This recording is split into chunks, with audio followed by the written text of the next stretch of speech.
we never really discussed your relationship with John Lennon and Yoko Ono. Times we had dinner and we've had so many interesting conversations, but somehow we never talked about this. Probably because it was years before I started writing the book. And I didn't talk about them all that much back then. Since the book, it seems like it's all people want to talk to me about.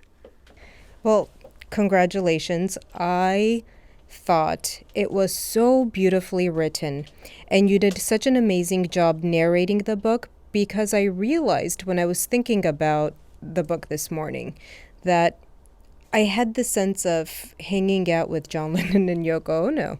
The way that you were so descriptive, it made me actually feel like I experienced those days with them. So, first of all, let's start with, how did you even meet them in the first place?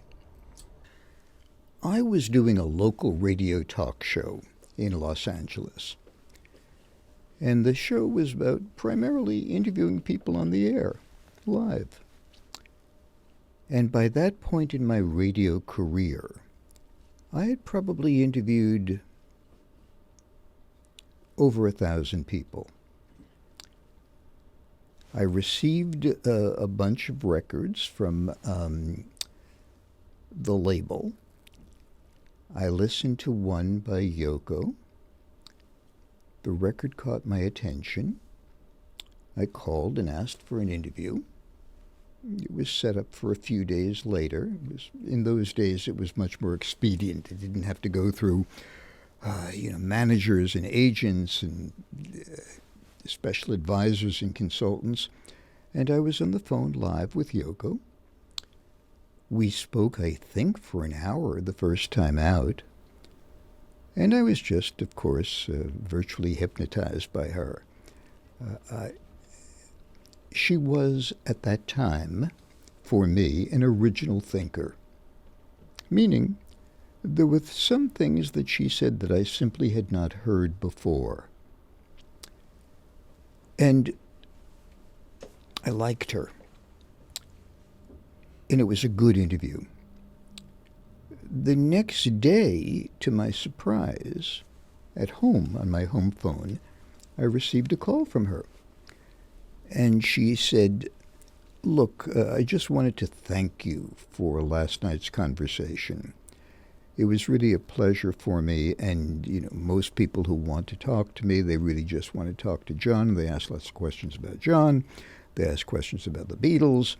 But you really let me talk about me, and I just wanted you to know I appreciate that." Well, I got off the phone, and in the course of my interview experience, nobody ever called to thank me for doing an interview with them. Nobody ever wrote a little note or anything. And I was so blown away by that the next day, I just had to call her. And I did. And I said, "Look, I don't mean to disturb you or take advantage of your time, but I'm so appreciative that you took the time to thank me for..." And we talked for hours and continued to talk for hours on a nightly basis.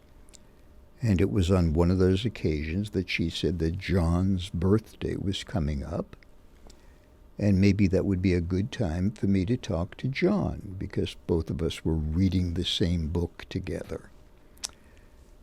I said, "Well, I have no objections to that at all." And I spoke to John on the eve of his 31st birthday. You would think he would have had something better to do than talking to a local talk show guy. The interview went well. And, not surprisingly, we began a phone conversation. It resulted in dozens and dozens and dozens of hours of late-night telephone talk that went on for months before I met them. Our longest conversation together, because sometimes Yoko, who got up earlier, would say, look, I've got business, but the light's flashing. John wants to talk to you. And she'd get off of the phone. He'd pick up the phone. He's just waking up. And I would start talking to him. Our longest conversation was 6 hours. That's how it began. I have to ask you, you've interviewed people a lot. You've been around professional interviewers who have done that. Has anybody ever sent you a thank you note or called you a day after the interview and told you how much they enjoyed it?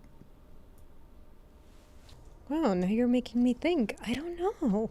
This is a long pause because I actually have to think about it because I don't want to actually forget someone who did. It suggests to me that maybe one person or two people in your life did it.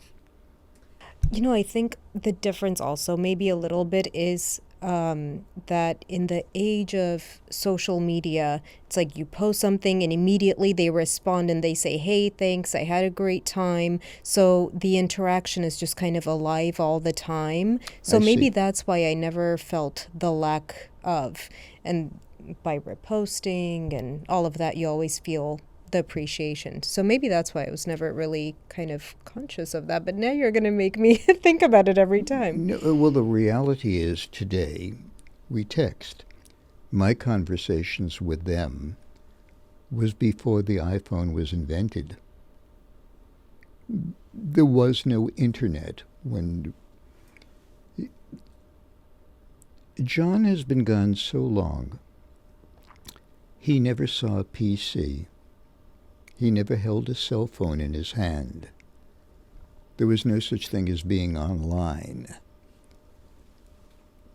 And if he were here today, probably be difficult to get him offline. And, you know, he would be incessant. Really? You think so? Gosh. So what was it in his personality that makes you feel that that's what he would be like? In the old days, he would write to newspapers all the time when they got something wrong, or he was angry with something that was expressed. And he would, immediately write the letter to the reporter, sometimes pick up the telephone and call the reporter. He was a believer in keeping the record straight. So that's what makes me believe that today he would take to TikTok or whatever he would take to and never stop talking. That would be awful. It's such a toxic place. I mean, if you try to discuss every negative comment that you get, oh my God, that would be exhausting. Also use it as a platform for his positivity and, the beauty in the world. But, John had that complaining side to him, or that kind of ringing the bell side of him. He detested hypocrisy. Oh gosh, I did what I could with the book of trying to get the essence of his personality down. But, we spent 9 years together, and it was a bouncing ball. I didn't always know what was coming my way when the phone rang. So when you first started becoming friends and you're having these 6-hour-long conversations on the phone, well, there was just one time that it lasted. Yeah, it would go for an hour. What are you talking about? Everything. John and Yoko were prolific readers. 2-3 books at a time, always reading. So was I. And some of the subjects that we read about were of interest to the other party. Sometimes John would talk about a book he was excited about, and the next day it would be sent to my mailbox. And hours later he would ask me if I had read it. This was the time of live network television, so they saw the news 3 hours before I did. They lived in New York. And John would call after a newscast, knowing that I wouldn't see the broadcast for 3 hours, and he said, I want you to look for this and this and this, and I want you to call me. We have to talk about this. So there was a lot of current events. He loved history. And he was fairly well versed in history. I can't think of a single subject we did not talk about. Well, I can think of a single subject. The Beatles. That did not occupy a lot of our conversation.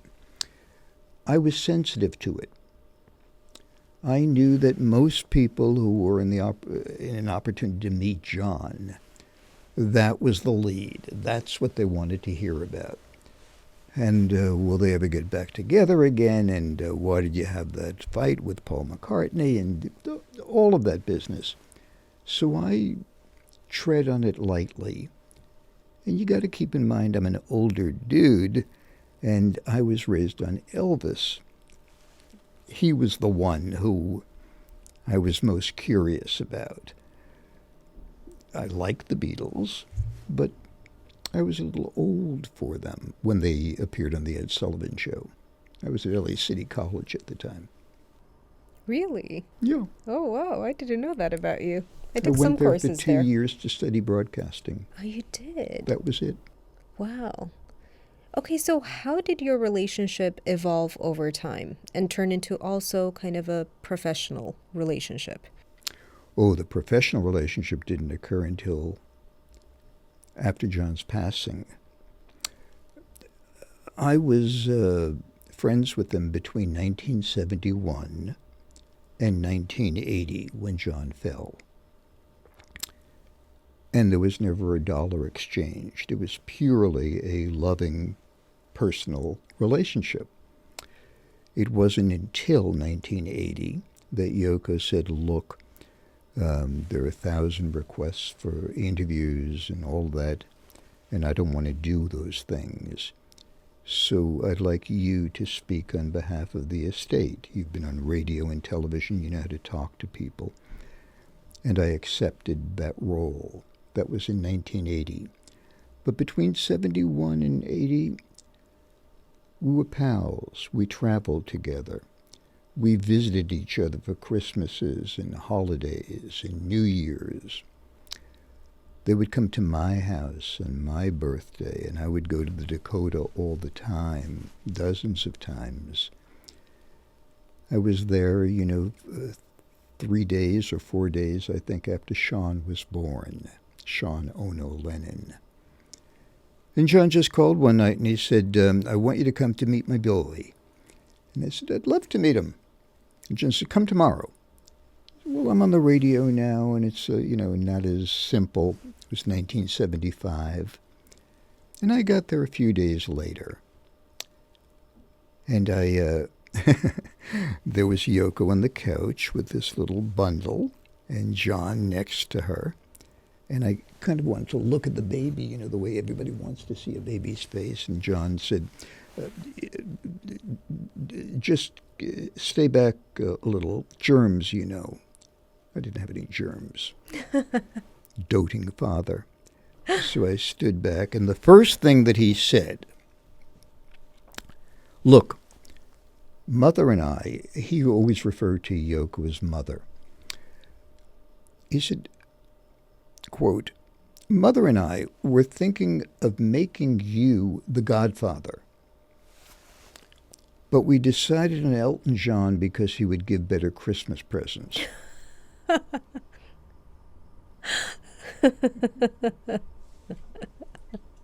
Well, true, and a little cutting, I really think I should have been Sean's godfather. But you're so close to Sean today. I love him, yes. Yeah, I We're see in that touch you have all the time. Beautiful friendship. Probably. And Sir Elton has given him many better Christmas presents than I. John was correct about that. But it seems like you're closer. Perhaps. Sean loves Sir Elton as well. Yeah, I'm sure. So you did mention something in your book about what were they asking you to do? Something about a private investigator when they were being when they were under surveillance, maybe? They, Where it felt like you were taking a professional approach to it. It wasn't just a friendship. You were kind of... oh no, they gave me assignments. Yep. Assignments. That's probably the best way to Assignments. put it, yes. Now, I use the word assignments. You might use the word a request. You're friends with somebody, and they say to you, look, there's something that I can't quite handle myself, but maybe you could help me out and do something for me. And you, being a good friend, probably say, sure. And I viewed that as sure. In the beginning, it was there were kind of simple things. As the relationship evolved, they became more complex. Yoko was very much into what I refer to as the psychic sciences. Other people have different names for them, but Yoko was a tremendous believer in the power of tarot cards, numerology, directions that people move in. She had readers on payroll in New York and in Japan, and rarely, if ever, made a single decision, business or personal, without consulting these folks. Some of these folks needed some information about the person that Yoko was curious about. Let's say somebody wanted to do business with Yoko. Well, she had to know their signs. She had to know the numbers the day that they were born. And in those days, such things were not readily available. There was no Wikipedia or anything like that. So she might call and say, look, this is very important. There is this a person, and we need to know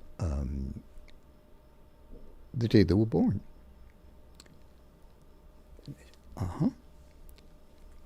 And it was difficult in those days. So one of the things that I did was I hired a private investigator who specialized in background information on people. And one of his techniques was a thing called dumpster diving. Are you aware of the fact that when you take your garbage out and leave the garbage can on the street, it is no longer your property? Never really thought of it, but technically, yes. That's why today people have shredders before they put things out in the garbage. Back in the day, you took your personal letters, you took your bills that had been paid, receipts, bank deposits, whatever it might be, and you put it in the garbage bag, and at the end of the week you put it in the can, put it out there. Well, this particular investigator was very good with one or two of his associates. He would have the name of the person. He would get an address on the person. He'd find out when the person puts the garbage out for pickup.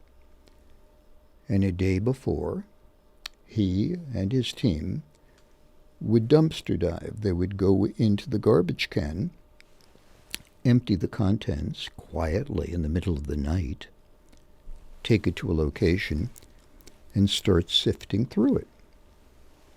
You would know immediately if the person had pets, what kind of food they bought. You'd know if the person lived alone or if it was a couple. You would know the magazines that the person subscribes to.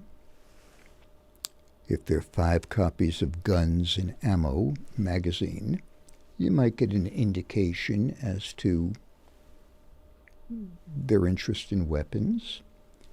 And you might come across a birth date. They would present the results to me, and I would tell Yoko the day that somebody was born. She would run that past the numerologists and the others and make her decision as to whether she wanted to do business with the person on that. How are you feeling about this at the time? Is this a little kooky to you? To tell you the truth, I had a proclivity towards those things myself.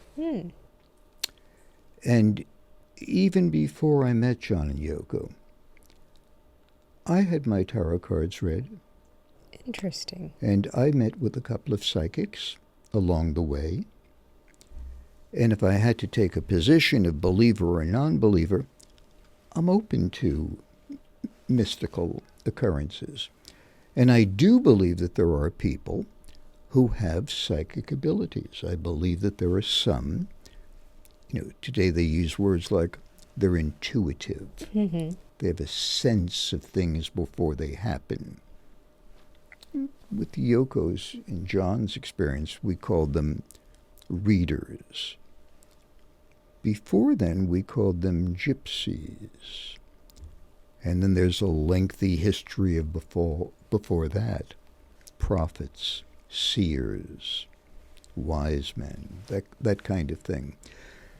So, no, I didn't base my everyday life choices on it. It did not sound kooky or wacky or crazy to me. And the fact is that since Yoko made all of her business decisions predicated upon these readers, when the Beatles broke up, John was left with $1 million. That was it. What? The group may have earned, by some people's estimates, $400 or $500 million, with records and merchandising and lunchboxes and all of that stuff. John was able to get out of it with $1 million. He told me that on air in the first interview I did with him. And much of it came from royalties, from Sir Paul and John's writing. George and Ringo did much worse than that. He marries Yoko. He's worth about $1 million. Yoko, of course, comes from a banking dynasty. Yoko's great-great-grandfather, check me on this, but I think was the founder of the Bank of Tokyo before she became an avant-garde artist and didn't quite fit into the mold of the... She took that $1 million and turned it into a vast, vast fortune, making purchases of all kinds of things that she could not have known anything about. As an example, she once called to tell me that she had just picked up, I think it was 100 Holstein cattle. Cattle? Cattle, Yoko? Do you know much about cattle? No, I don't know about cattle. I've never been around a cattle. I don't think she had ever been around a horse. And she paid a lot of money for this breed. And it was, I think they were in upstate New York. And she said, very good investment. All came back positive. I knew what that meant. A short time later, she sold the small herd of cattle for the highest price ever paid for cattle in the United States. Wow. Go figure. Interesting.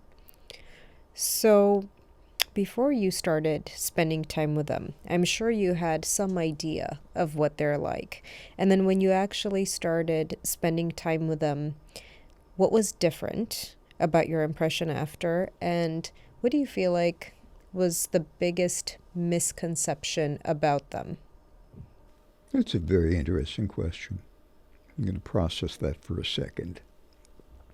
This was one of the big ones. I felt that they were very strong, powerful activists. It's what drew me to them.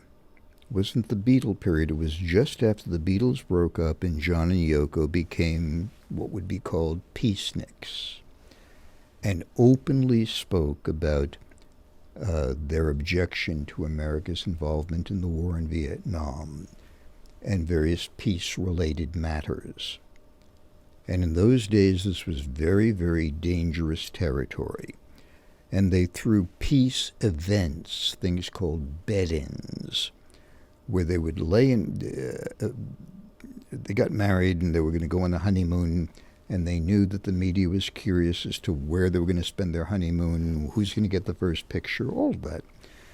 So they decided to rent a hotel suite in Toronto, Canada, and invite, through the publicist at the time, the world's press to come into their bedroom, where they would be laying in bed for 7 days in pajamas to shoot video and take pictures and interview them about peace. And the press said, John and Yoko in bed in pajamas for 7 days. This sounds like a photo op. And hundreds went there. I saw some of that footage on television. And most of them were very receptive to hearing John and Yoko's thoughts about peace. Some people walked in there with anger. Reporters who said, you're doing all this stuff for publicity. You don't believe in any of that stuff. You talk about classless societies and the two of you are rich and live fancy and high in the... very combative. One reporter named Al Capp, who was awful and even insulted Yoko. I watched those tapes and I thought to myself, I'd really like to know those two people. Now, don't get me wrong, when I met them, they were under surveillance by the United States government. This is all well documented. In later years, the ACLU and others filed under the Freedom of Information Act for any of the documents available on John and Yoko. And hundreds came back from the CIA, from the FBI, on the highest level of governments, right up to the stairs of the Nixon White House. They were being followed. Their phones were being tapped. Agents were present for transcripts. Agents talked to informants about the two of them. Again, folks, all documented. This is not coming from me. This is coming from the government. They released all of these documents. Pretty powerful stuff. And the objective was to get John kicked out of the United States. He was a peacenik, and he was talking stuff that the administration didn't like. Let's deport him. Could be some parallels to today's society. I thought that those were the people I was going to meet. They were all that, but they were also very vulnerable, sentimental in certain ways, soft. They weren't afraid to admit to me that they were scared. And sometimes the pressures of all of it weighed heavily on them. One of my assignments was to find out if the phones in the building, the Dakota building, were tapped. They wanted to have absolute certainty. And, I worked with some people in New York who were expert in that kind of thing.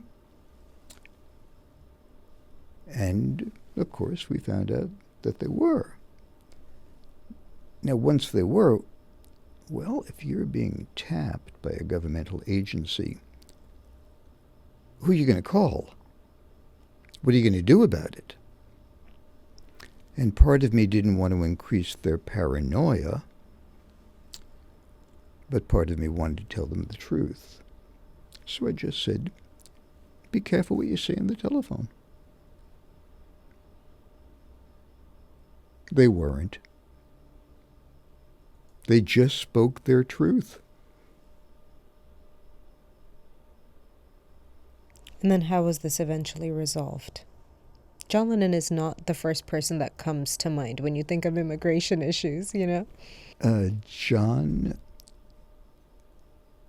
was in that loop where he was headed for deportation on the grounds that years before he was arrested in London for having this tiny bit of cannabis found at his flat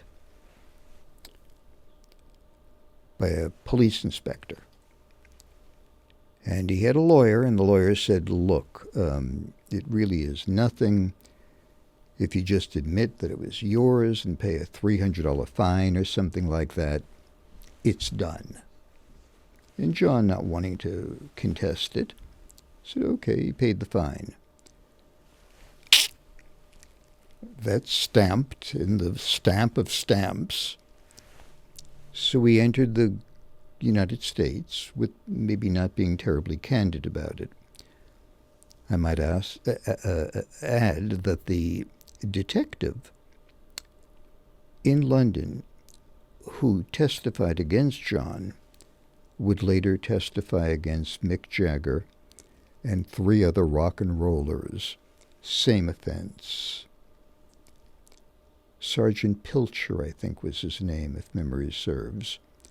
He was let go by the British police people and sent off walking. John contested his deportation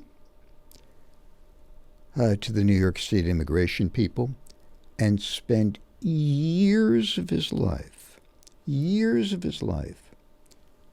hundreds of thousands of dollars, fighting the case all the way up to the United States Supreme Court, where he won and was given a permanent green card, I believe on the day that Sean was born. Oh, wow. Would you believe that the immigration laws are still the same when it comes to cannabis? All these years, nothing has changed. Nothing has changed. People don't talk about it. Now, again, he admitted, I think it was found in a binocular case or something like that. And he didn't make any secret of the fact that he, along with the Beatles, used cannabis. They used psychedelics. Some of their greatest music was influenced by psychedelic experiences, etc. So it wasn't as if he was hiding this, in a back pocket.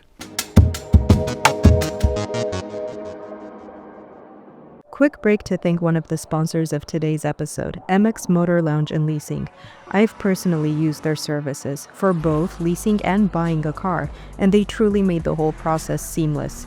If you're in Los Angeles and looking for a friendly, knowledgeable team to help guide you through your next vehicle purchase, look no further than this award-winning local dealership. Visit MX Motorsports for more information. That's EMEXMOTORS.com.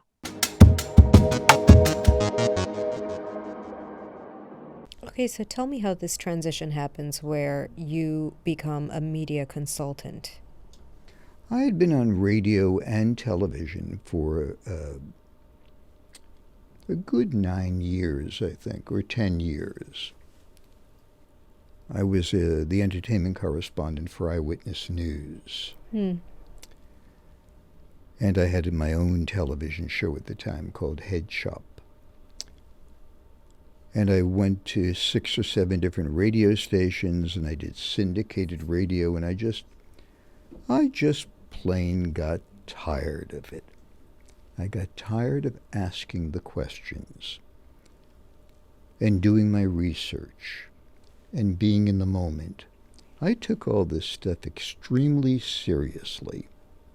I wasn't playing for the advertiser. I was playing for the listener or the viewer. I felt an obligation to try and for the audience to get greater insight into the person I was talking to. It was a calling. And I got weary. I got tired. I was ready for a reshuffle of the deck. So, not being qualified to do anything else, I mean, the only thing I ever studied at LA City College was broadcasting. I mean, today I can't even do the math table. I can't multiply anything or do long division. I have no other, there's nothing else I can do. So, I had spoken to so many people, I had called a few of them and said, look, I know what you want from the media. I got that. And I know what the media wants from you. I think I could give you advice as to the best way to merchandise your wares and be true to yourself. How does that sound? Some people would call it a glorified publicist. I called it a media consultant. And one person said, let's try that out. Yeah, you're qualified. I like you. We'll give it a month or two. And then another person said yes. And then another person.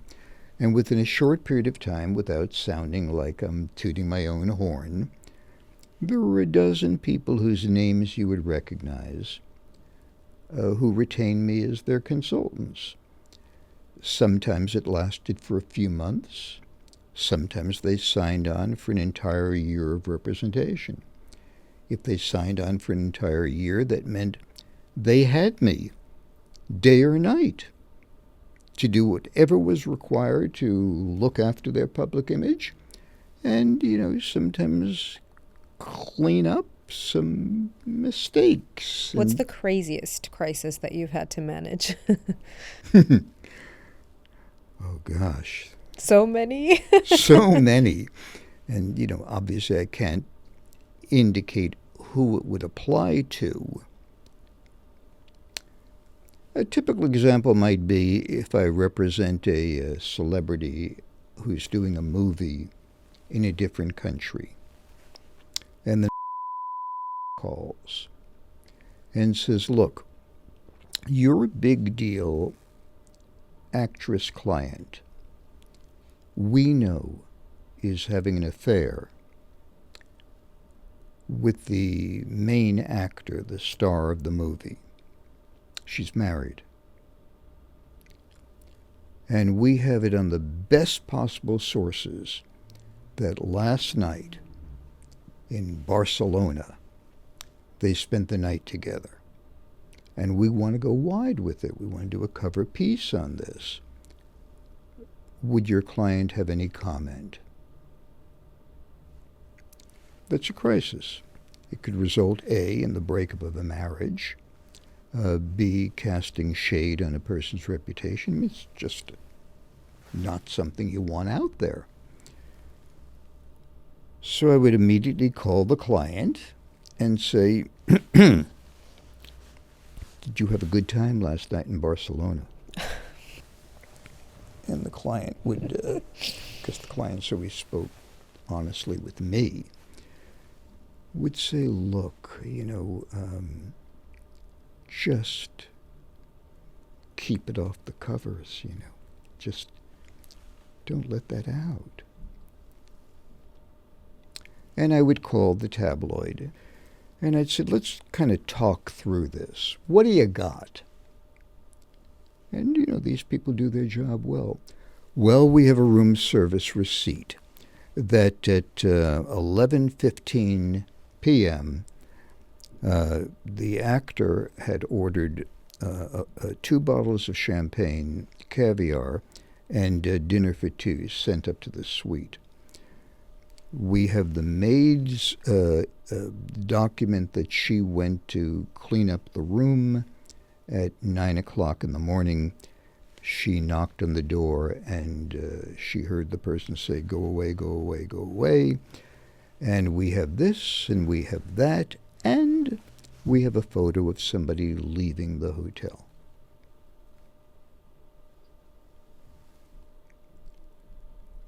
Well, I, had to do the usual stuff.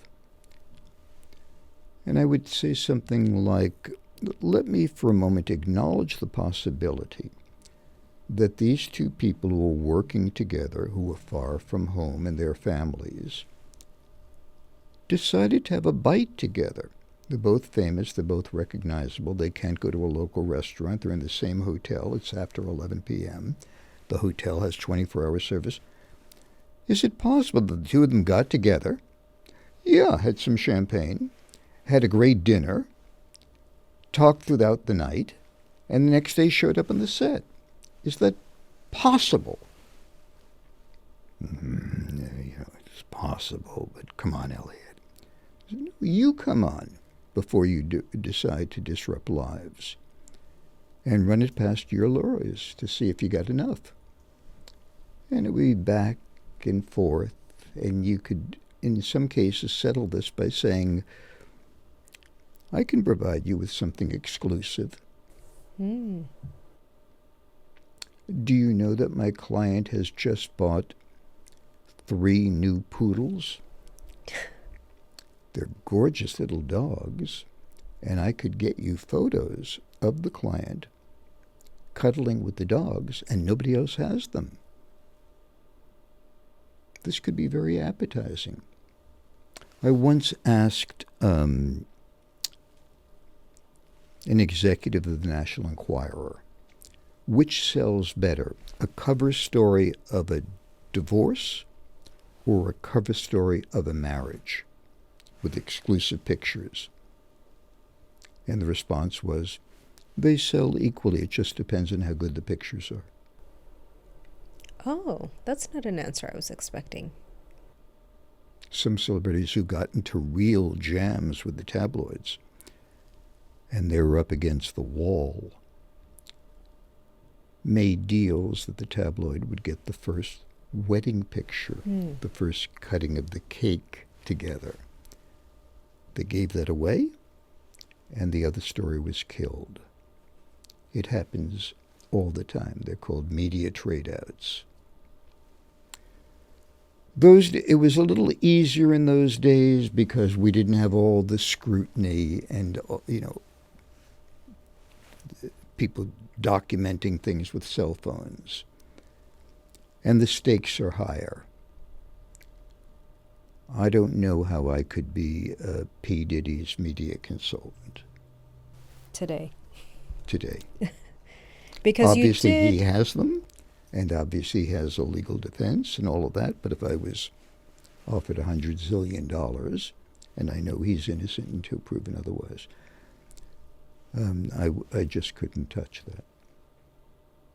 At the same time, it is quite a huge leap. Of course, there were many artists in between, but it's a pretty huge leap from John Lennon to Paris Hilton.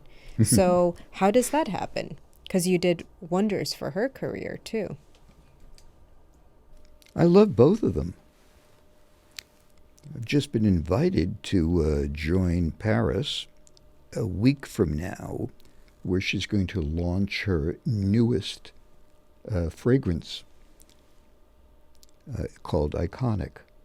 I think Paris has the largest number of fragrances available on the market. She has grossed hundreds of millions of dollars just from her fragrance line. She is iconic. And I started representing her more than a decade ago, and I genuinely liked her. What was the start of that relationship? I'll tell you.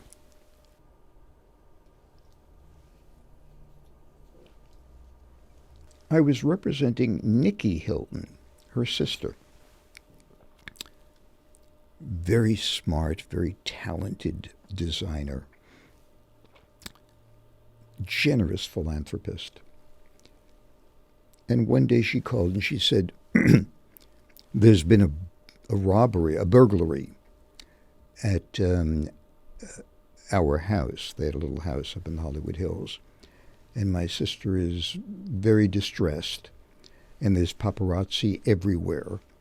And whoever committed the burglary took precious personal videotapes, photographs, diaries, a very well-planned hit.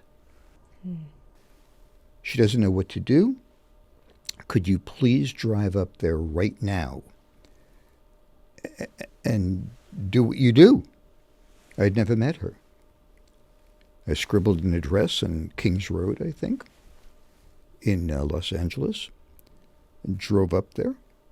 And it was just wall-to-wall paparazzi and the usual madness. I found my way into her house. We sat down in the living room, and we started talking about strategy as to how to handle this. Also to get her to a safer location.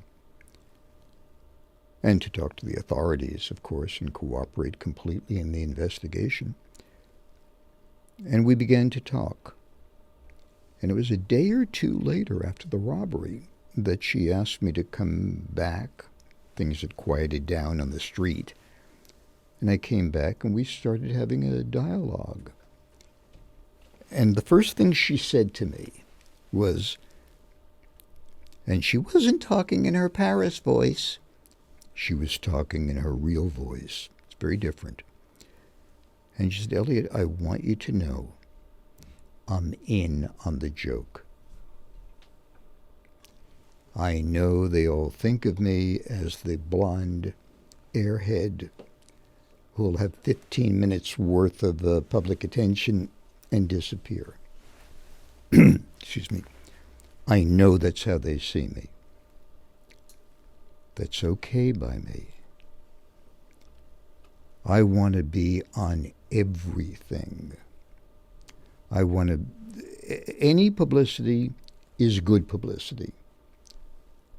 I'd like to see my picture on water bottles.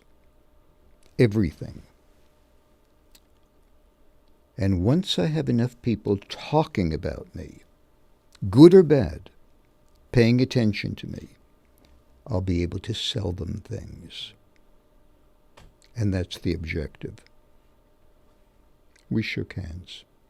I did ask her one question. I said, are you ever afraid of the possibility of going overboard? Too much publicity.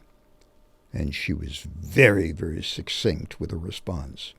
There's no such thing with me. And we began.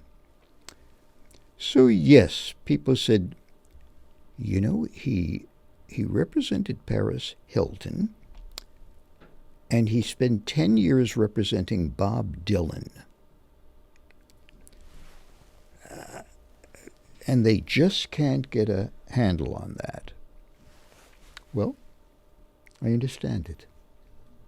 I love Paris. I love Bob. And there were meaningful relationships. I never worked for anybody who I didn't like. Well, and it speaks volumes about your character that everybody that you've worked with, you've had long-term relationships with. I see you with everyone's kids, and you're still at all of the holiday parties. So I see that you have a certain loyalty, and you have real friendships with the people that you represent. But it is interesting because, you know, she's basically telling you right off the bat that I just want to be famous. Yes. And it was controversial at the time because she was totally the it girl. Yes. But it was controversial because people questioned, so are you famous just for being famous? Much like the way they asked Kim Kardashian the same thing after, yes. Right? Judgment in the beginning, or did you feel like, is this what I should do in my professional career, or was it just an easy yes for you? I never took my personal career all that seriously. Because what I did, both as a broadcaster and later as a media consultant, you know, in the office building of life, I worked the candy counter in the lobby. I wasn't making moral, ethical decisions about curing cancer. Yeah. It was show business. That's what it was. It was about publicity and fame and fortune and how quickly it comes and goes and how seldom it brings anybody any long-term joy. I mean, when you think of all the people who achieved as much publicity and as much attention that anyone can garner and see what happened to them. From Marilyn Monroe to Elvis to Michael to Marlon Brando. They all found themselves behind those high gates, alone and unhappy. It didn't work. Or as Bob once wrote, they saw a highway of diamonds with nobody on it. So I understand the objective. And I've witnessed what it does for people. What was your personal takeaway from that? Theirs? From seeing that they end up lonely and unhappy. Well, of course, I never met Marilyn Monroe, one of the great losses. I certainly met and spent a lot of time with Michael Jackson, who was a real friend. And, John and Bob, who did wind up behind gates of a kind. And they all had their reasons for doing what they did. I mean, in the case of Bob, who is still on the road 100 nights a year,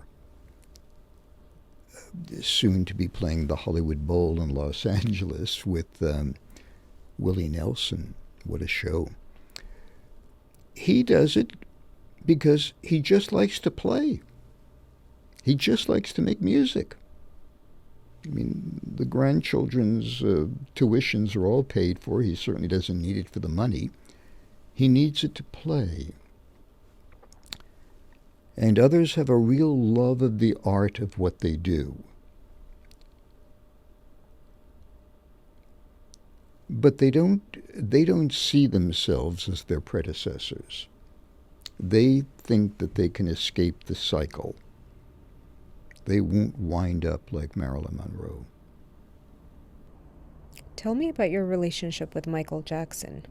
What would you like to know about my relationship with Michael Jackson? How long were you friends for? How did you become friends? How did you feel about him? Sean Ono Lennon was around 10 years old. And after his father was murdered, he would occasionally spend time with me at my old house in Laurel Canyon. He developed a friendship with Michael. Yoko knew Michael. And we would go to see Michael at his house when he lived on Havenhurst Avenue in Encino, California. And we'd hang out with him. And he had a screening room and we watched movies together. Michael's favorite movie was Jaws. He played Jaws over and over and over again. The popcorn was great, but I really got tired of that electric shark. And Michael and I just started talking, and occasionally he would call and say, it's Father's Day, and I thought it'd be nice to take Sean to the zoo to see the animals. And I said, that probably would be nice. I asked Sean. He said he would. And then I called Michael and I said, look, we have to make some arrangements about security and all of that, Oh, no, I have a driver, and he goes with me everywhere. And besides, I'm going to wear a mask. This was before masks. And I said, a mask? And Michael said, I try to do his voice, but I do a bad version, so I'll just speak my voice. He said, we'll walk into the zoo and they'll see a black man wearing a mask coming at them. They'll just look away or they'll cross the street. And I said, are you sure? Just watch us. Just watch us.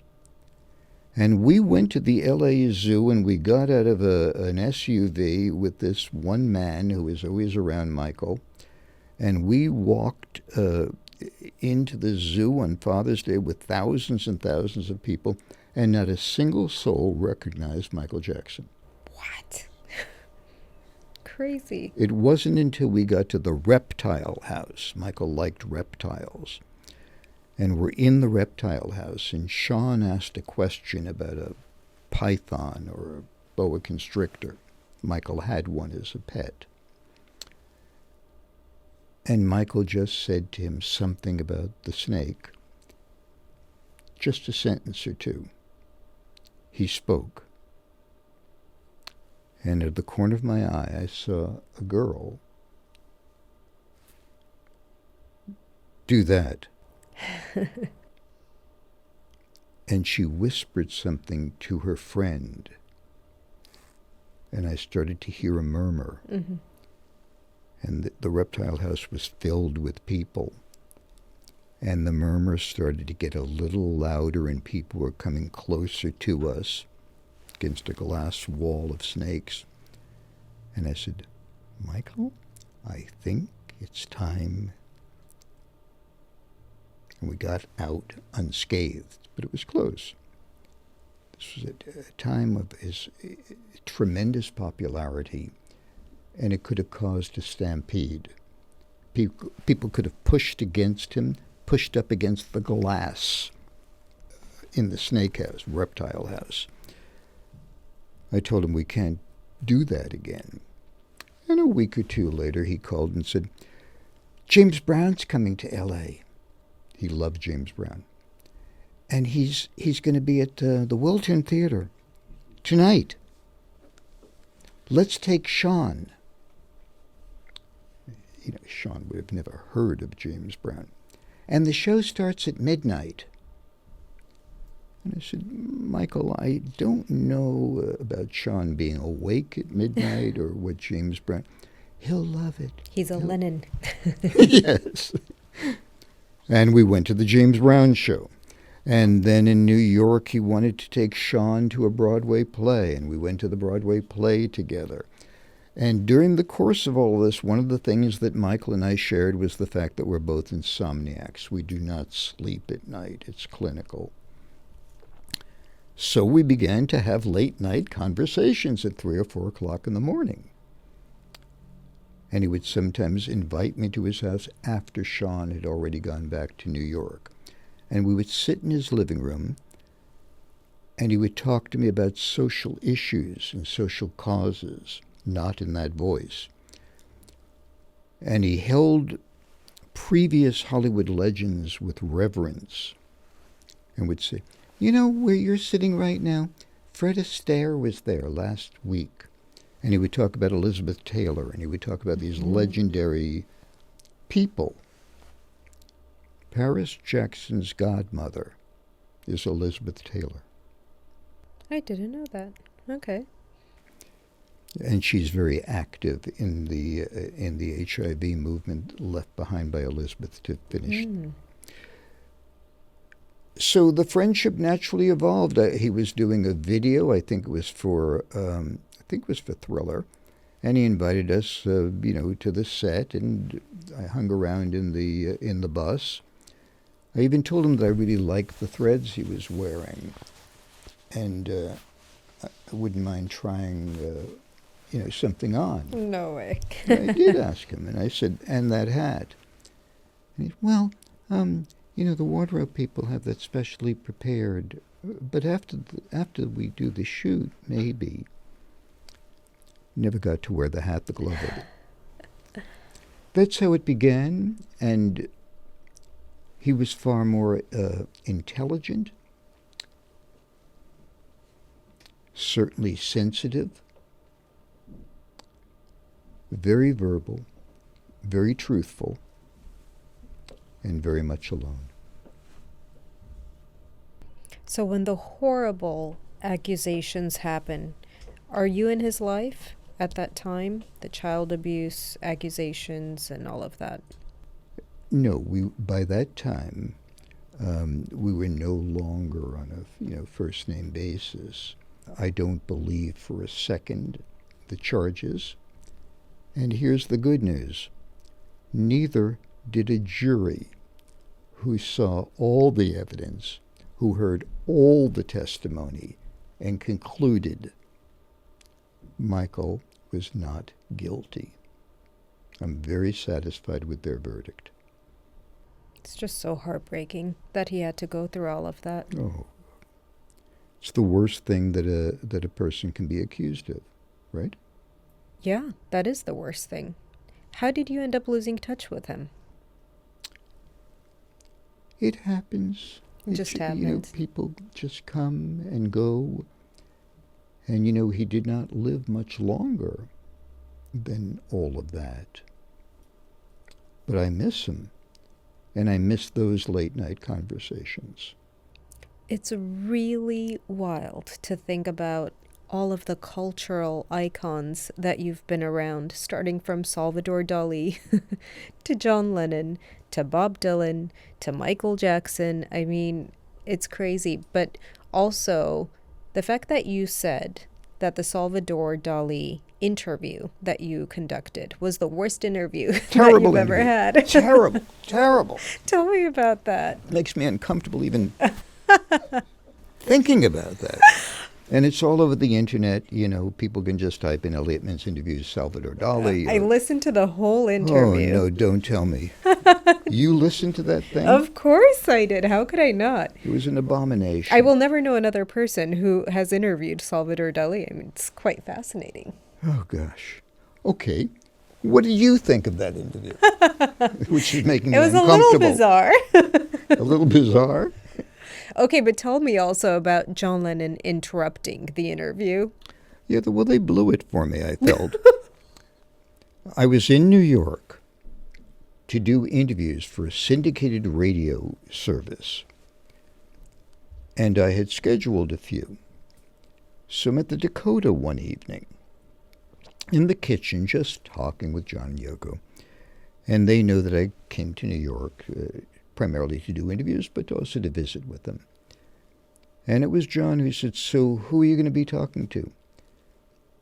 And I said, well, some are pending, like Mick Jagger. Some are confirmed, like Baba Ram Das.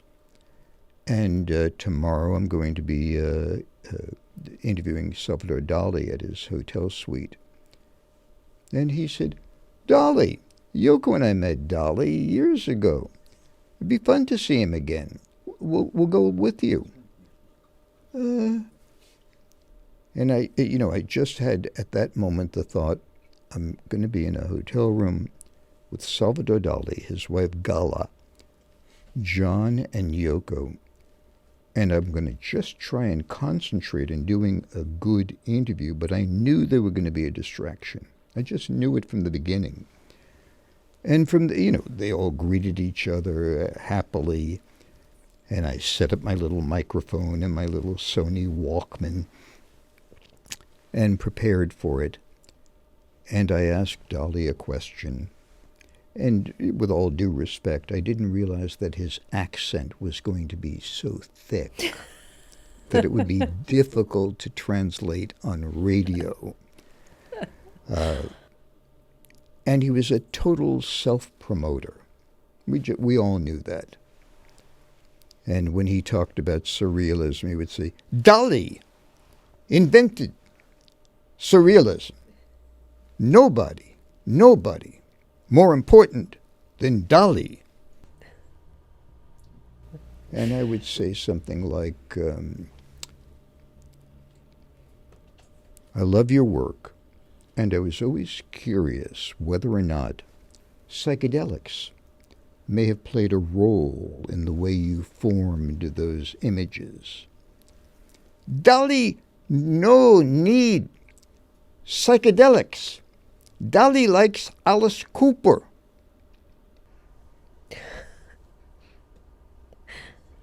And Yoko would say something like, you don't need to have drugs to paint. Whatever she said. So she's jumping in, interrupting the interview. Yes, we're in a small, relatively small room. The mic's on. And she starts talking to Dali. He tells a joke. John laughs. Then John starts talking with him. And, I've lost control of the interview. Yeah. I know it's going to be a failure. And I know that I'm going to have to, no matter how much editing, it wasn't going to work. And I got back to my hotel. I had the tape, and I just listened to it. And it was the worst interview I'd ever done. It's going to follow me to the end. Then John Yoko called and said, you're going to talk to Baba Ram Das tomorrow? And I took a breath, because I had discussed this man named Baba Ram Das for your audience. He was an American named Richard Alpert, who would become a Harvard professor, along with his co-worker, Dr. Timothy Leary. And they were one of the psychedelic voyagers to explore the significance of LSD, who would later be kicked out of Harvard for that, placed on the run, jailed, haunted. And he wrote a very important book called Be Here Now. And John and Yoko were not believers in religion. They were not believers in holy people. They believed we all have these powers within us. And they didn't believe in him. And we had many discussions about that on the phone. So when I told him who I was going to interview, I heard him move the phone to Yoko and say, Mother, he's going to talk to Baba Ram Das tomorrow. And she said, let's go. And John said, could you come by and pick us up, and we'll go with you? And this was just in the debacle of the Stevie Wonder, the Salvador Dalí experience. But it's hard to say no to those two. Why? What would you describe your power dynamic to be like? Somehow I was able to enter their consciousness and think to myself, let's say you told me that tomorrow you were planning on interviewing somebody who's always fascinated me. And I asked you very delicately, do you think there's any way, no introductions or anything, I would just be in the background in the dark where nobody could see me, but it would really be important to me to sit on your conversation, let's say, with Willie Nelson. But they certainly didn't preface it with that. They said, we're going to come in and we're going to take over the entire interview. Well, they didn't say that. They didn't. And I thought but they showed it the first time. Yes, and I didn't get it. Or I got it, but I just couldn't say no. And I couldn't say to them, it's my interview, and I know how you feel about him, and there's no point in it. I had entree. They had voiced an interest. Let's try it one more time. And we went down to Baba Ram Das's small apartment in Manhattan, and I set up my tape recorder. And I started to talk with him. And they were quiet throughout the talk. There were 15 or 20 other people in the room who were associates of him in some way or disciples. And he was bold, and he was articulate, and he was really good. And as he was winding down towards the end, I hear a voice from behind me. It's Yoko's. And she says, "This all sounds a little phony to me." Not insulting at all.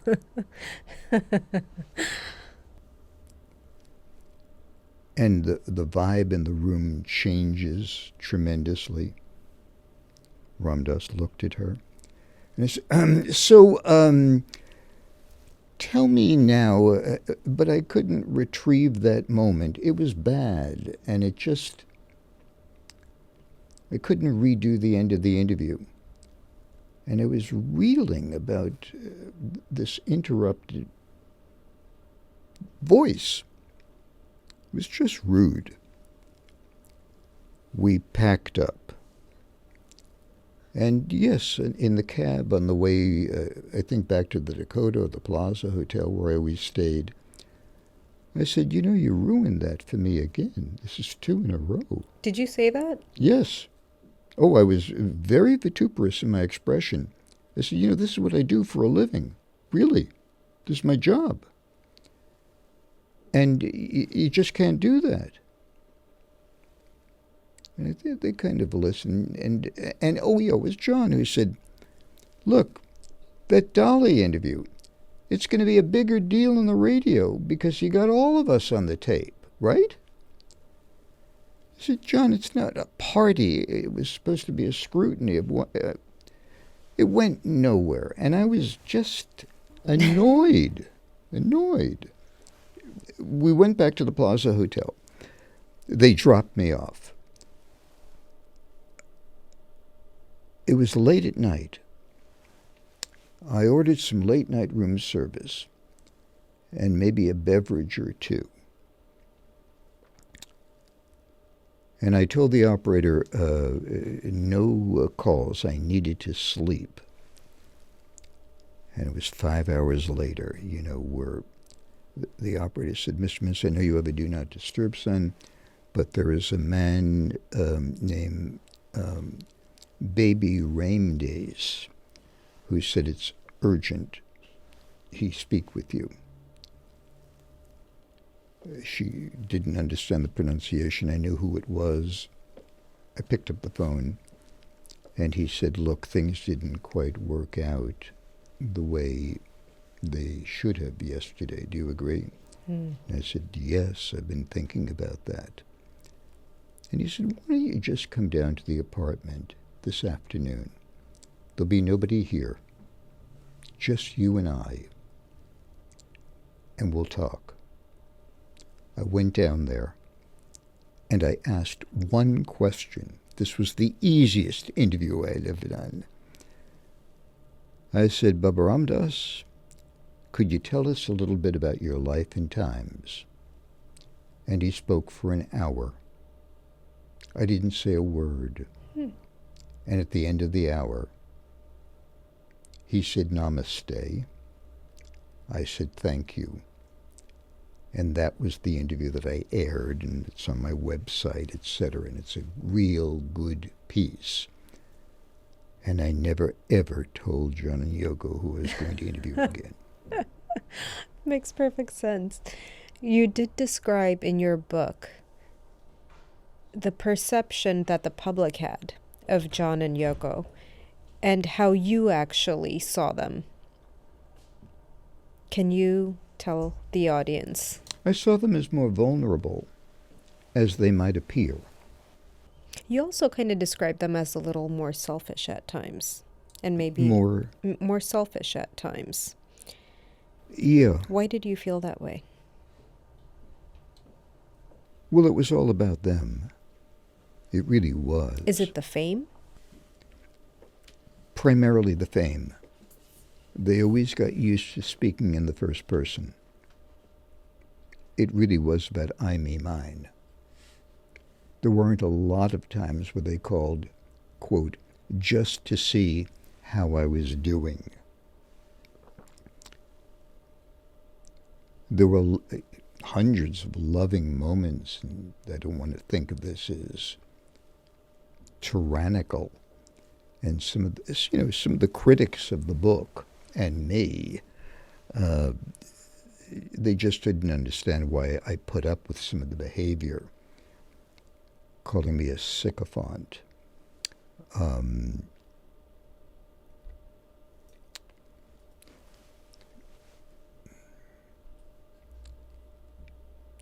Look, I wrote a book, but I still have thoughts in my mind about what was given, what was lost, what was shared. No regrets. I believe in the universe, and I believe in the natural unfolding. And I even addressed the matter at the end of the book as to what my life would be like today had I never met them. And I engaged in speculation. I'm doing okay now. I'm doing fine. And life is pretty good, even at my age. I'm having fun. Yes, if not for John and Yoko, I could be married today. Possibly. Why? What would it have changed? Well, they needed to have me around them exclusively. One of the things that they appreciated was the fact that they could call me at any hour of the day or night, and only I would pick up the phone. And I would never say, I can't talk right now, I'm with my wife. Or you caught me just as I was going out to soccer practice with my child. They needed somebody to be totally available, quiet, without anybody else around. And even at moments, and there was one specifically where I asked if a girlfriend of mine, somebody who I really cared about, could join us for a little meal when we were all in San Francisco. And her numbers checked out, and we went to a little place, and we had a bite together, and they were very civil to her.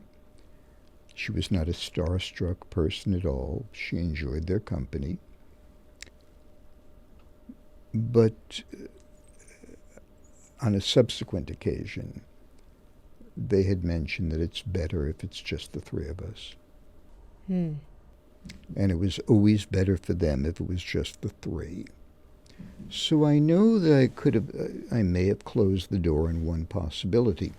I am equally aware of the fact, as we sit here today, that I could have wound up being a disc jockey in some little regional station somewhere in the Midwest, playing oldies from midnight to 6, going back to a one-bedroom apartment, going to sleep alone, earning next to nothing, trying to survive, and being afraid that pretty soon there'll be a new guy coming in saying, "Good evening. From now till 6 in the morning, we're going to play the sounds of the oldies. Here are the drifters." That could have been me too. So no, I wouldn't have changed anything. That would have been my next question. There was a moment in the book that you described Yoko to be so beautiful by the pool, and it kind of sparked in me. Was there at any point a romantic feeling that you had toward her after all of the time you spent with her? She was married. And throughout my life, there's certain lines I don't cross. I don't have any romantic relationships with a married woman or, quote, a separated woman or the girlfriend or ex-girlfriend of a close friend of mine. That's just, my personal moral ethic. I think it would be inappropriate. I do recall being by the pool with John as Yoko was laying on the diving board, looking upward with her very, very long hair falling just inches from the top of the pool with her wraparound sunglasses in her one-piece bathing suit. And at that moment in time, she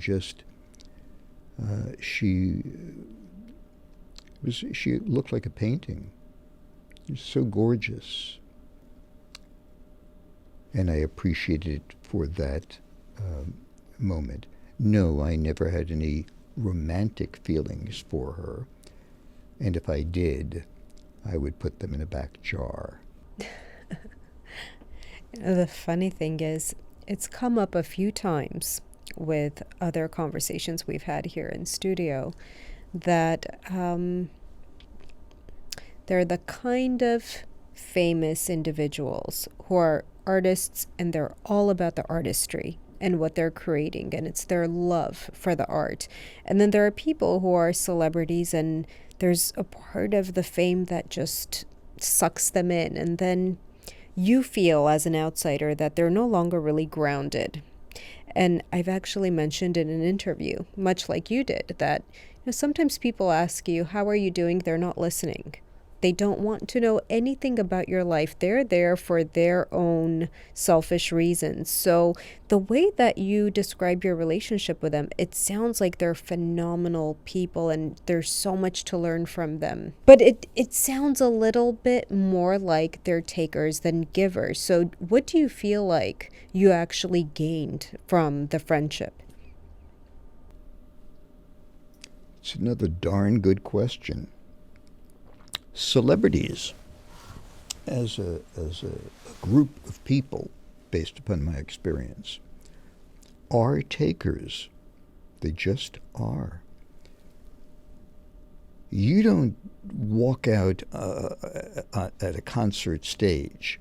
You don't stand in front of a camera to do a movie without thinking you're pretty darn special. And that there's a reason that 25,000 people are focused on you, and that your movie was seen by 10 million people on opening day. Well, I'm quite a person for that, all of that stuff. Until you begin to believe that you are a special person. There are people who are very, very specialized at their art, but we're all the same people. And at the end of the experience, everybody goes back to their own beds and wake up in the morning looking in the mirror with some degree of horror, including the most beautiful among us. Yes, they're self-obsessed. But you have to be to go out and command that attention. If you were a singer, let's say, and you went to Nashville in search of a record contract, before you bought your plane ticket, you would have to say to yourself, I know there are thousands and thousands of people from all over the country going to Nashville to become recording artists or to sell their songs to existing recording artists. And I'm going to be successful because I'm better than any of them. This song is just this is better than anything I can think of that's been written in 5 years. If I can only get this song to Dolly Parton, I'm home. This song is called I Will Always Love You. Well, don't get on the plane unless you believe that. Problem is, they all believe. There are more people leaving Nashville than staying. But can you really form true friendships with all of these celebrities if technically there is that element of selfishness? Oh, you see beyond it. You see that this, you ask yourself, what's the reason for the selfishness? The reason for the selfishness is usually related to deep-rooted discontent in their own personal lives. I'll show them. I've been wounded I've been hurt. I've been bullied. I've been told I'll never succeed. I'll show them. I don't need them or anyone. So you try to understand the dynamics of it, and you pay attention to how they act to you personally. None of the people I've ever represented have ever tried to sell me on themselves. They've never said to me, you know, Elliot, I really believe I'm the greatest actor in the world, or the greatest singer. Not one. It's what they do, it's not who they are, with me. And I'm very forgiving anyway. I understand that it's not just celebrity and show business. We're in your studio right now. If we went to the local florist or the local repair shop or wherever we go, that person who's running that store has to believe that they're offering the best bargains, the best service, that they're going to look after their customers like none other. They are the best.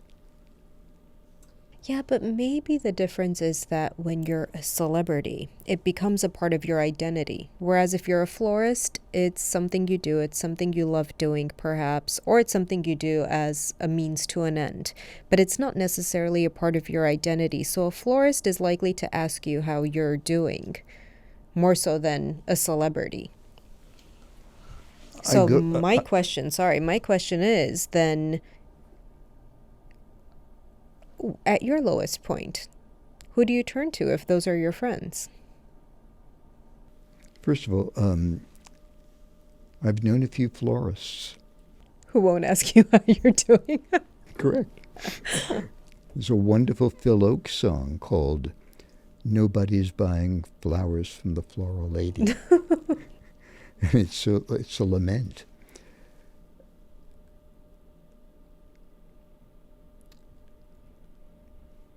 Look, a lot of this stuff confuses me. I'm trying to distill some of these thoughts for the purposes of being as honest with you as I can during this conversation. But I'm mystified by my behavior.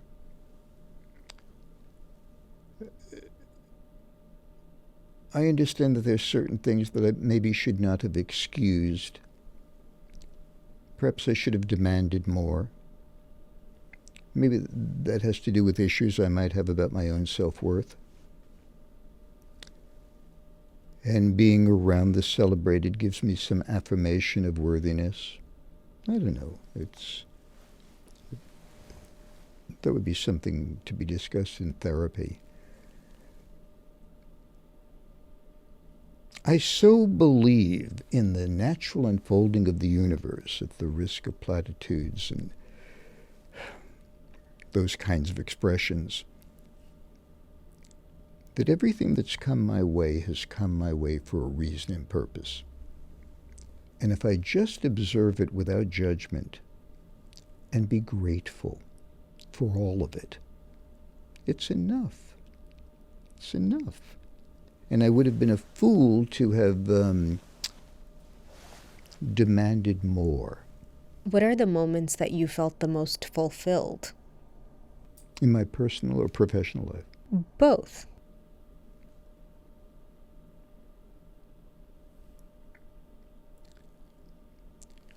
There were moments in my professional life. I told you about some of the nightmare interviews. But then there are the interviews that have stayed with me for decades. Stevie Wonder recorded Songs in the Key of Life, a magnificent album. It was his Sgt. Pepper. And he invited me to the recording studio to listen to it, having been mastered for the first time. I was the first person to listen to it. Just Stevie and I in this little room for an hour and a half, where I listened to the album and then I interviewed him for an additional hour or so. I'd never met him before that moment. I'll tell you what led up to that very second. I was told by the person who arranged it to just go to Studio B, knock on the door, and go inside. I knocked on the door and I heard a voice saying, "Come in." And I walked in, and it looked like a little studio with big speakers.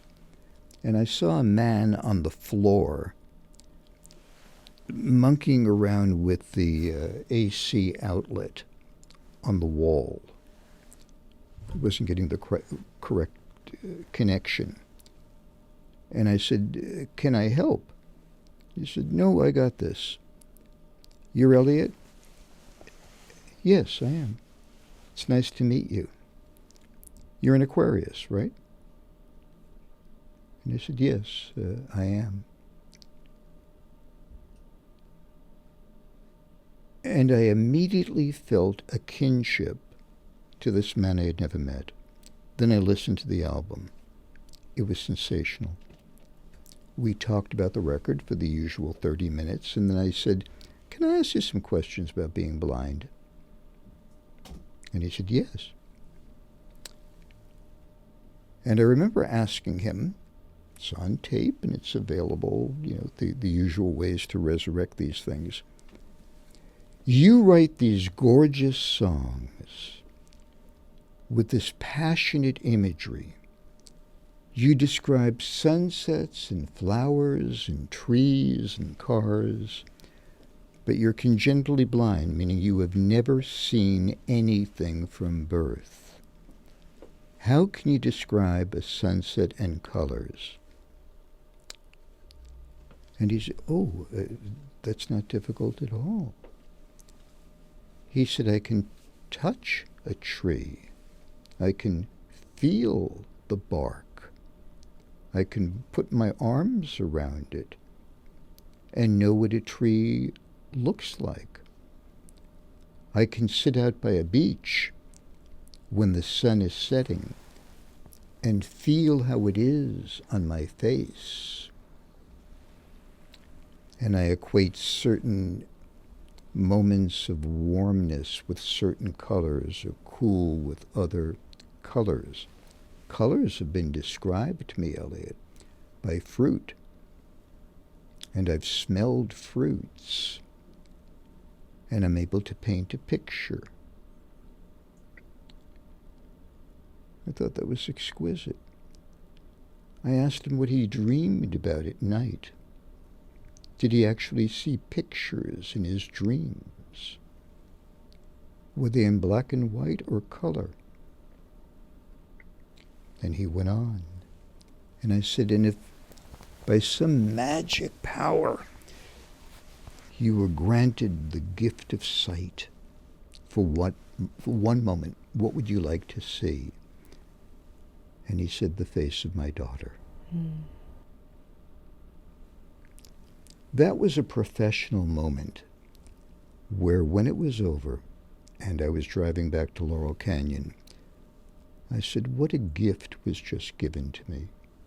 Not just professionally, but in my heart and soul. I never forgot it. Never, ever forgot it. That's the first professional recollection that comes to mind.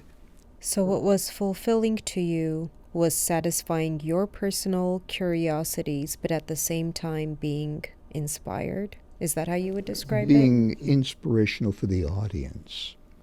I knew, even as he spoke the effect that would have. Yes. That no matter how many people listen to that over the course of however long tape lasts, others would pause for a moment, be grateful for their own ability to see, to be more sensitive about people who cannot see, to think about embracing things without seeing them. This goes to the heart of love. Who can explain it? Who can tell you why? Fools give you reasons, wise men never try. It's just this great marriage with the miraculous. That's what I felt going home. Mm-hmm. Because professionally, I did all of this stuff for the audience. The sponsor came second, and I came third. That's an interesting way you put it, because now when I'm doing the same thing, I'm technically thinking I'm coming first. Because if I'm inspired by a moment and I think it's so powerful, I'm so excited about the audience then getting to experience this. Because I'm like, gosh, this is going to make such an impact. It's going to inspire someone. It's going to make someone feel empowered. And then the sponsor comes third. We're saying the same thing. Totally. We're saying the same thing. Totally. But it's just interesting to think, well, do you really come third? I actually think you come first, because I think your experience with Stevie was so personal. Not everyone could have had that experience with him the way you did. It's because they trust you the way they do. It's because of the personal connection that you're able to establish with them. If some person who just went in there to do a job didn't really have that connection with them, I don't think they would be able to make the same impact that you've been able to make all these years. Maybe because, at the risk of sounding sanctimonious, I never was in it for the cash. I was in it for the love of the work. For many years on those radio shows, what did I get? $200-300 a week, which was the average pay for a DJ or a. What would that be today? I guess today it would be, what, $1,000 a week? So not really something you can live off of. No, we'll try living in L.A. on $50,000 a year income. Jesus. And there were stations, the first station I ever worked for, KPFK, I think they paid me $48 or $50 a week for, and I worked just as hard, and I was the youngest talk show host in America. So I was 21 years old, and I still had to work to get Frank Zappa to do the first show, or,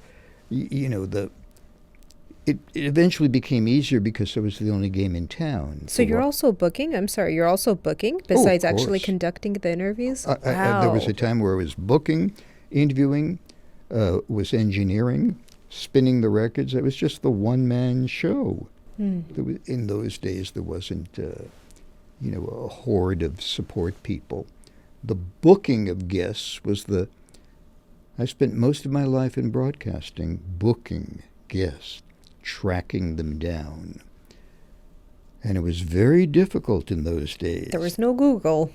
There was no Google, and how do you even know that somebody's going to be in town? And who do you call? And how do you reach a manager? And nobody's going to listen to you at the record company who's a 21-year-old kid. I had to think of creative ways. I mean, in those early days when I was doing school radio shows and then my first job, I would do handwritten letters every night to agents and managers, asking if I could do a 30-minute interview with one of their stellar clients. Handwritten, hours each night, licking the envelope, putting it, and that it went nowhere.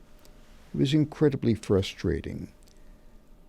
And then one day I was driving down Sunset Boulevard, and I saw that there was a man on the corner who held up a sign that said, "Maps to the movie star homes, $2. And I stopped. I got a map. I opened the map, and there were the names of all the big stars in Hollywood and their home addresses. I thought, this would be a way of getting through all the obstacles. And I started writing letters after going through the usual protocol and getting no response, directly to the celebrities. And I was barely 20 when the phone rang one evening I was living in a one-bedroom apartment at 1626 North Harvard Avenue, just below Hollywood Boulevard. It had a Murphy bed that you pull down and it turns into a couch during the day and a bed at night. No kitchen, just a hot plate and a tiny little telephone booth that was the shower. That was it. And I lived there for 2 years, went to school, didn't have a car, used public transportation, wrote the letters. And one night while I was fixing my split pea soup on the hot plate, the phone rang. Elliot? Yes, this is Elliot. It's Jane Mansfield. You sent me a letter about an interview. At the time, the studios were trying to make her the new Marilyn Monroe. She was the blonde bombshell. She was the sex symbol of the 1950s. She had done all these movies. Her face was in every magazine. And she invited me to her home to do an interview. And the next one was Jack Lemmon. That's how it began. So are you getting a lot of crazy girlfriends at this time? Me personally? Yes. Yes, I did. It was just an easy yes, of course. I was having a lot of fun. It was the 60s. Yeah. We were all having a lot of fun. I am from the Woodstock era. Yeah. And it was a time of, indulgence, frivolity. And, we all smoked marijuana. And we understood that love had no boundaries and could be totally spontaneous with no promises of forever after. And we did, look at the movie Woodstock and you see the faces of my generation. We also engaged in civil disobedience and protest. We protested genocide, subject that you're certainly familiar with. Thank you for acknowledging that. We did a lot of the right things and a lot of the wrong things. But did you know that in the same month of Woodstock, we landed a man on the moon, and the Manson murders took place? The best and the worst of my generation existed in that tiny framework. And yes, I did have some wild girlfriends.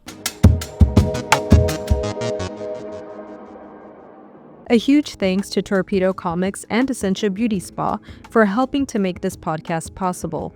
You've probably seen Torpedo Comics in your local malls, but you can also visit them online at torpedocomics.com for an amazing selection of comics and collectibles. As for Essentia Beauty Spa, their beauty experts are truly unparalleled. I trust Diana, the founder, with all of my hair needs. She's simply the best. For more information, visit essentiabeautyspa.com.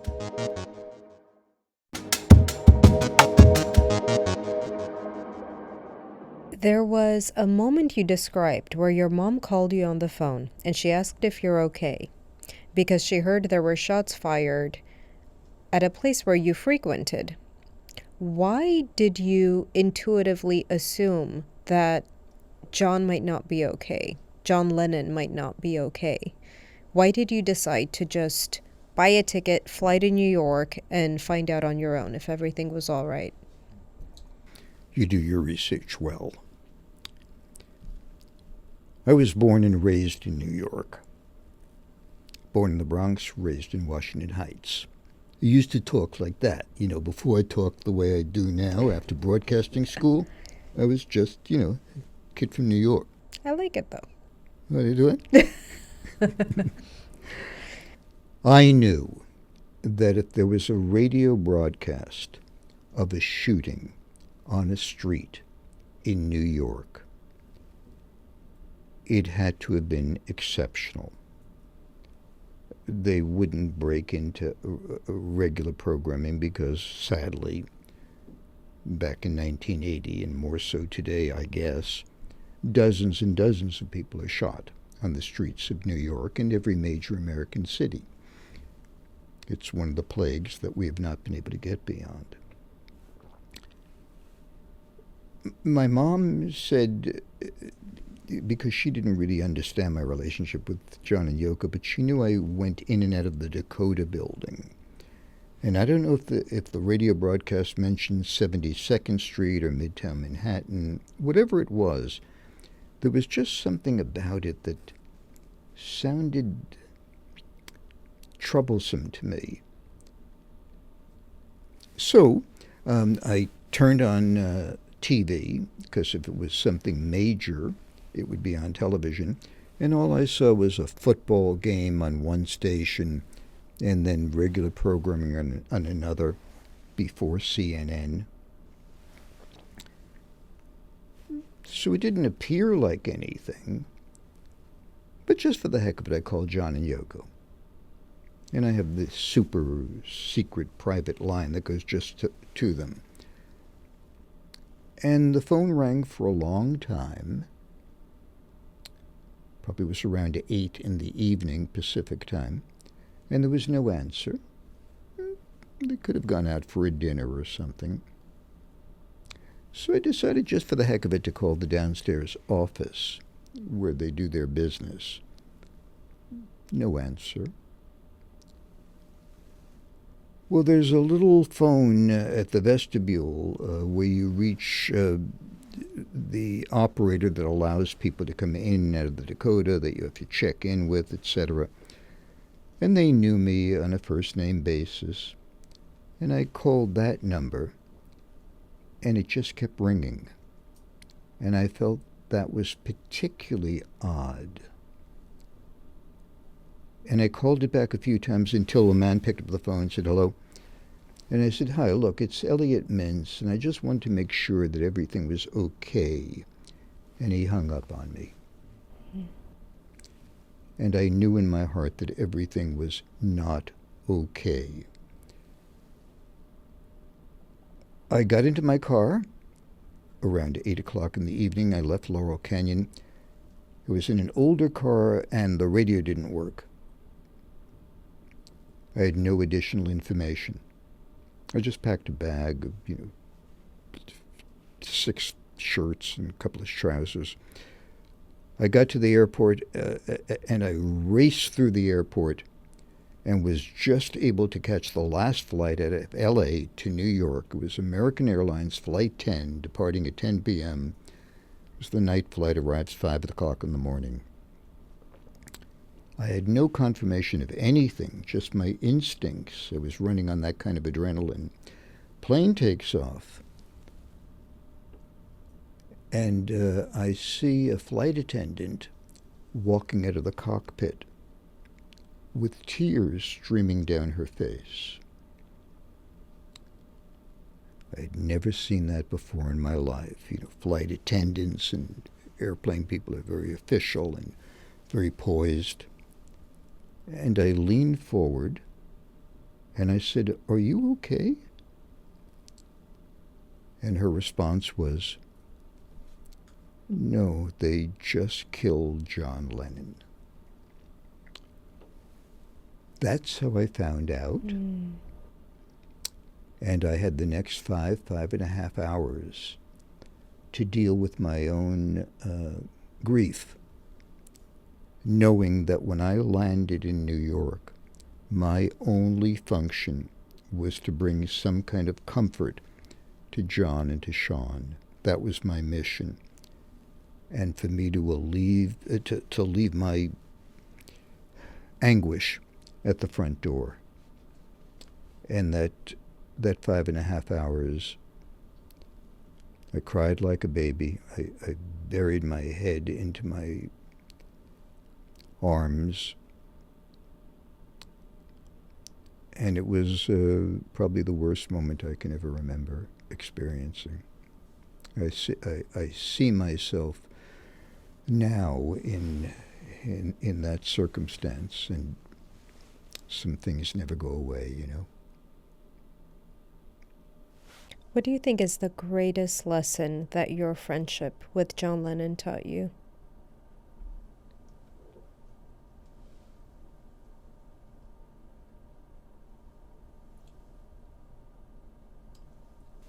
this.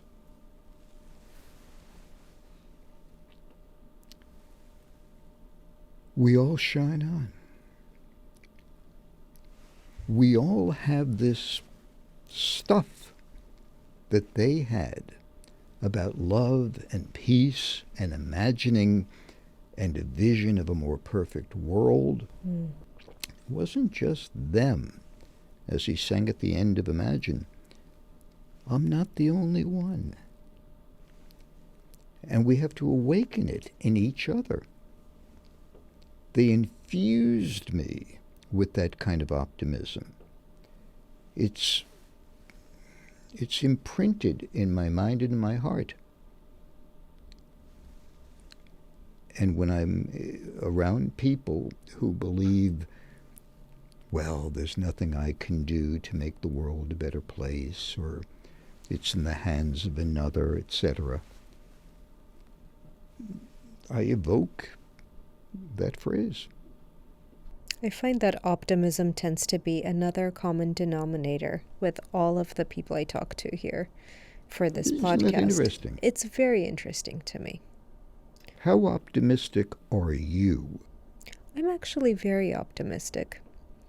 It reminded me of one of John Lennon's quotes. He said, "Reality leaves a lot to the imagination." Right? Yeah. No, but I tend to be optimistic because it's harmful not to be. You know, if things...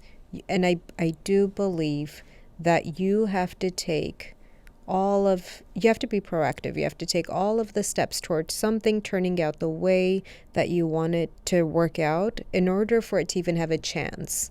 And I do believe that if there's like a 1% chance, that could be the 1% that tips the scale in your favor if you do everything to make it work out. It's like Paulo Coelho's quote, when you really want something, all of the world conspires. I believe that. I do.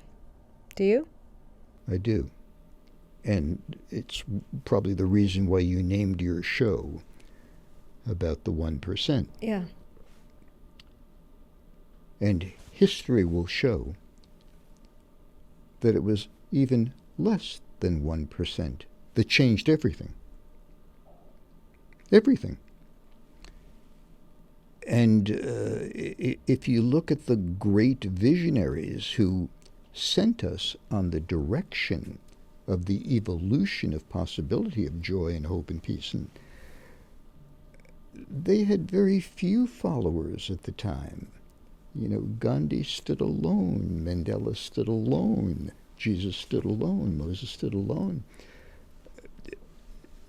They were one being who just began to speak their simple truths, and the person next to them started to listen.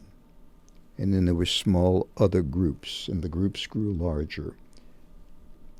And a handful of people changed the planet. Now, there were also a handful of people who obviously were demonic in nature.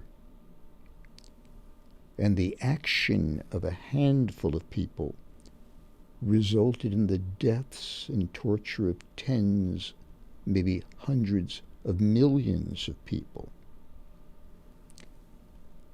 Keep your eye on the 1%. And be that percent. Again, you don't have a problem with this. I don't have a problem with this. I do believe that some of your viewers might say, well, the two of them look okay. They look well fed. They seem to be healthy and they're dressed well. But it's not that way for me. I'm coming at all of this from a different perspective. Can't pay my rent. I'm homeless. I'm hungry. I can't feed my children. I'm being persecuted. What do they say to me? What would you say to them? You put me on the spot with the hardest question possible. You can handle it. Take a moment. You know what I would honestly say to them is that whatever little bit you can control, if it feels like crawling, like you can't even stand up to take the proper steps at the time, whatever little things are in your control, tackle them one thing at a time until hopefully things can turn out to be better. But the thing is, giving up is a for sure dead end. Mm-hmm. I think that's probably it. That if you give up, then the outcome is certain, that you just lose. But if you don't give up, at least there's a chance. And so in order to make that chance possible, you have to be proactive. I think that's what I would say. I think that's very good advice. And I hope it falls on some ears of those who need to know that. And even if they don't believe it at this particular moment in time or whenever they're encountering your words, may they find it in their own time and in their own way. This I know for sure. This sentiment that you and I are sharing is not wrong. It's not off. It's not Pollyanna-esque. It is the simple truth that has driven the best in all of us throughout the course of time. I'm a believer in it.